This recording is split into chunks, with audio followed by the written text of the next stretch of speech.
Still going on the media stand. The base is now finally welded completely. Both frames are attached, and I want to show you that right now. The slab is completely finished. All I have left to do is all the remaining woodwork and the shelving and the kind of casing work. So I guess it's not casing, they're individual kind of panel work, let's call it that. So check out the base stand, and then gonna get back to work. There she is. Really doesn't look terribly different than the last time you saw it. I added structural support in the middle on the slab. This isn't really for anything other than to just keep it from bowing outward. And then in the middle, these two supports here are just for that middle shelf. All the tabs. This is how I attach. Let's focus up there. This is how I attach all of my pieces, with just these little tabs with 1/4-inch holes and some screws. I I oversize the holes so the screws have movement side to side for expansion. And then because there's only one pull-out drawer on this, I actually am going to have to inset these drawer slides so to pass the hinge mechanism. So that's what that's for. All right, back to work.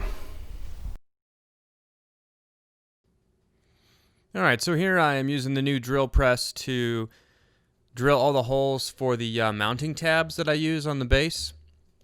I cut usually between 1.25 inches, 1.5 inches, and drill holes in them. That way I can use screws to attach all the wood, and it still gives an expanded hole slot for the screw to move so the wood can expand. And then here I'm just using the new plasma cutter to cut every one of the tabs out instead of using my miter saw. Just thought I'd get some experience on that. Continuing the base build, there was several more parts to kind of add on here, and just some structural reinforcements, giving some reinforcement for that middle shelf, which is going to be used to hold vinyl records. So there's going to be some weight on there. You'll notice the base is not attached yet. That's kind of one of the last steps that I do outside of fixing some mistakes and some things that I didn't even consider. Welding all the tabs on, grinding all the tacks off of the tabs is a pretty tedious process. Capping off the feet. And here what I do is I cap off the feet, and then I'll drill holes and use threaded inserts to kind of give it a leveling foot as well. I use 1/4-20 leveling feet, and I've actually made a cool video about just a down and dirty way to install those leveling feet. So here I'm ripping down the vinyl shelf to final width, and then final length as well before I finish it. And then I decided to leave that cool little live edge piece in there. I'm drum sanding down to final thickness the drawer fronts here before they get final sanded. A lot of sanding in every build, but this one specifically because there's so many different parts. Fitting the drawer fronts together. I call it a drawer, but it's not really a drawer. It's just a door, really, that folds down.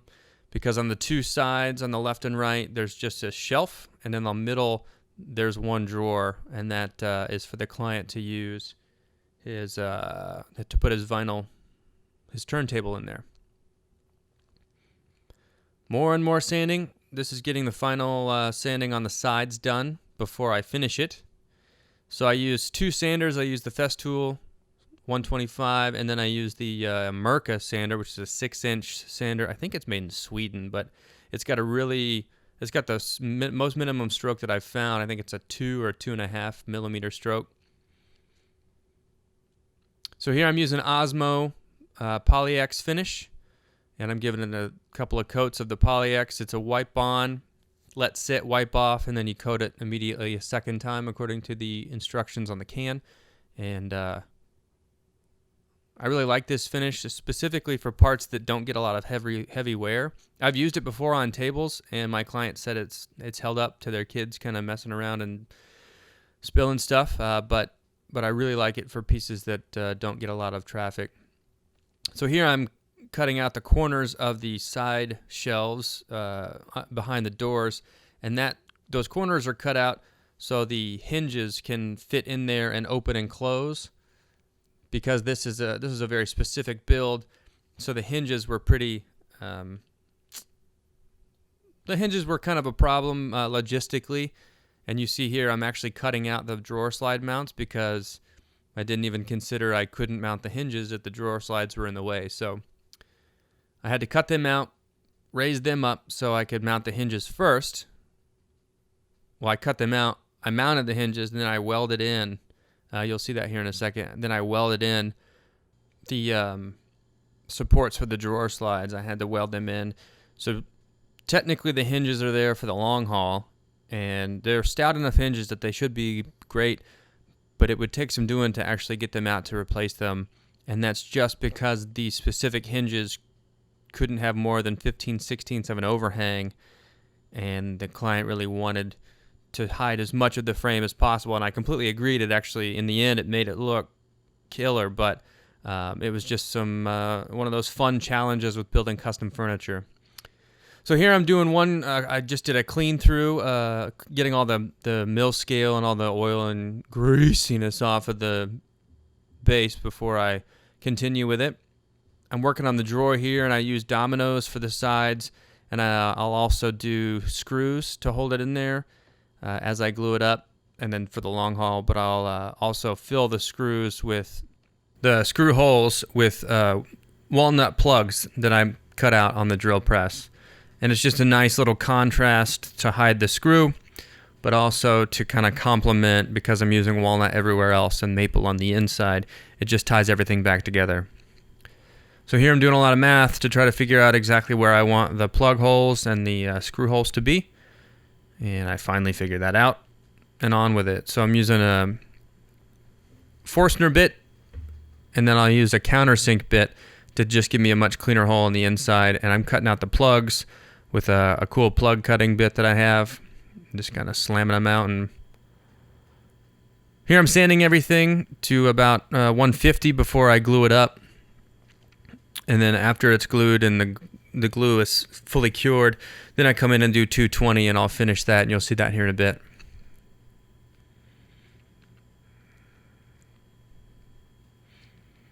But I do all the sanding first. I've learned sand it down quite a ways first, and then be very careful with the gluing, specifically on parts that are not pre-finished, because the glue will stain if you don't get it out, and then you kind of have to use a chisel, and that just introduces another complex, human error. The knot that I'm going to route is going to be 150 thousandths down.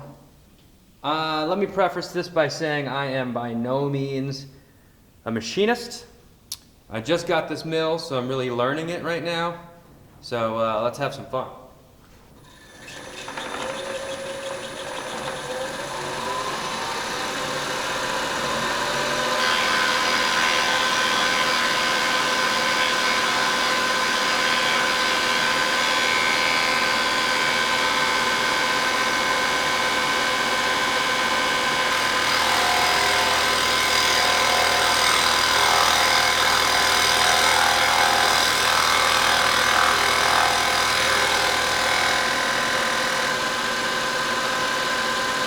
Clean up this little guy, and we got a little bit of excess here. Again, this is just me learning. What I probably should have done was plunge in at the end, plunge in at the out, and there'd be far less tear out, but I don't know that. Here's the finished slot. Pretty cool. I'm going to be the first to say that this is absolutely overkill for a milling machine, a vertical mill like I have, but since I'm getting to know the machine, I just thought I'd give it a shot and try it out, and just try to learn a bunch of just try to learn a bunch of different things. Since I'm not a machinist, I've never been trained in this. So, looks pretty nice though. So it's gonna go in this media stand I'm making, and there's the drawer pull. Nice concealed, barely see it until you're right on top of it, so. All right, and it is time to finish the final drawer front and the actual drawer itself, and I'm using the same Osmo Polyx oil. I don't know if it's Polyx, whatever. It's actually spelled Poly-X, so that's what it is. And again, this is for parts. I like this oil because it's a hard wax finish. I like it for pieces that don't get a lot of high traffic. It's designed as a flooring oil, so it could go high traffic, but I like it for a lot of stuff like this. It is final assembly day, and I am doing the final clean through before everything gets assembled. I use a degreaser and an oil cleaner and get it cleaned up. And now I'm just attaching the drawer slides first, getting that out of the way. So the drawer slides get attached to the steel supports that I welded in there. And now I'm just bringing in all the finished pieces. The finished pieces sat for about a week and a half or so at least, just making sure everything was cured before I deliver. I kind of like to do that if I have the time. But now I'm installing the drawer fronts on the hinges, and those will stay in there. I wanted the drawer fronts first, then I'll install the shelves as you see here. And everything is allowed to move. Wood movement is allowed in all these, again, because I've over-drilled the mounting holes on the tabs. So that's one thing I've learned, is just you got to let wood move. You got to let it do what it wants to do, because if you force it, it's going to split and crack in areas that you don't want. So installing the middle vinyl shelf. You can see that nice shine that these pieces have. I only sand at 220, and then I use either a 4/0 steel wool or a white Scotch-Brite pad as I apply the finish. And I like that smooth kind of matte finish shine. I used to sand all the way up to 1200 grit, 2000. I just don't do that anymore.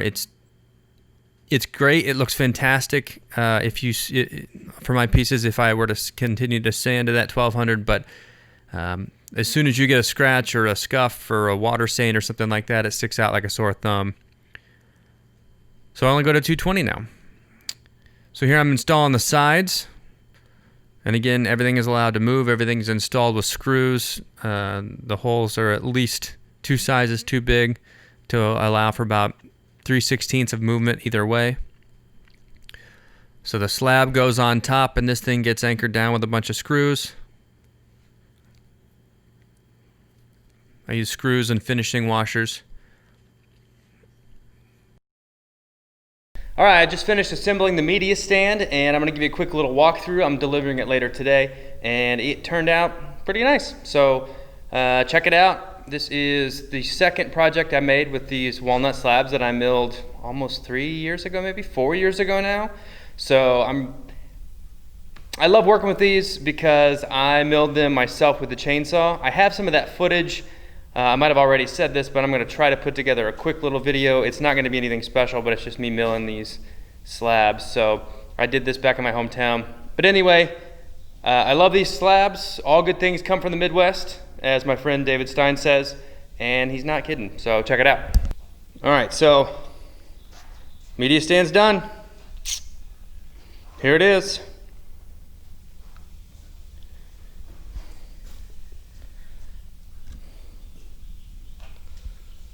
Got 3 fronts. All these fronts fold down, as you have seen in the numerous time lapses this build has taken.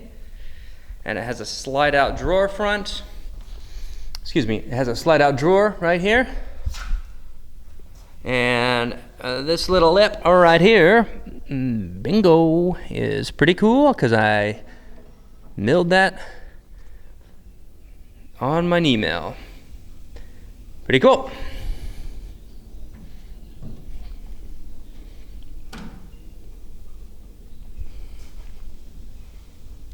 But yep, that's the media stand. Everything but the 2 sides came from my backstock of lumber back behind here, and it's really nice to be able to use backstock because I've got a little bit, as you can see. Sides are finished up. It's just a clean rig. Thank you so much for watching this build. It's been a fun one. It took me about a month to do this.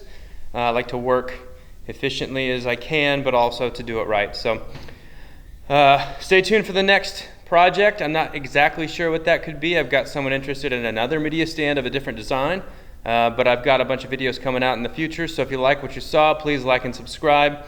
And until the next one, see you later.